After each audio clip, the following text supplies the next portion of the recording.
ময়মনসিংহ জেলার নতুন বাজার সাহেব আলী রোডে মুনা টাওয়ারে উদ্বোধন করা হলো আগোরা সুপার শপের ৩৪তম আউটলেট। উদ্বোধনী অনুষ্ঠানে উপস্থিত ছিলেন আগোরা লিমিটেডের সিওও খন্দকার নুরি বোরহান। এ সময় আরও উপস্থিত ছিলেন আগোরার অন্যান্য ঊর্ধ্বতন কর্মকর্তারা। আগোরা সুপার শপ কর্তৃপক্ষ জানান, সারা দেশে আগোরার সেবা সম্প্রসারণ করার লক্ষ্যে ময়মনসিংহে দেশের প্রথম চেইন সুপার শপের উদ্বোধন করা হলো।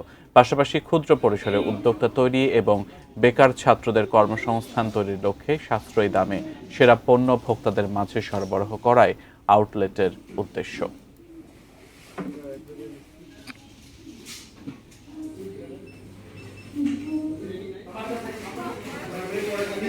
আজকে ময়মনসিংহে ওপেন করার উদ্দেশ্য শুধুমাত্র আমাদের ব্যবসায়িক উদ্দেশ্য না।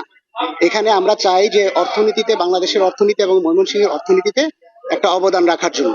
আমাদের আসলে একটা অনেক বড় প্রোডাক্ট লাইন আপ আছে, যেটা সাধারণত সব সুপার শপে থাকে না। ওয়াইড রেঞ্জ অফ প্রোডাক্ট, আমাদের প্রাইসিংটা খুব ইমপ্রেসিভ।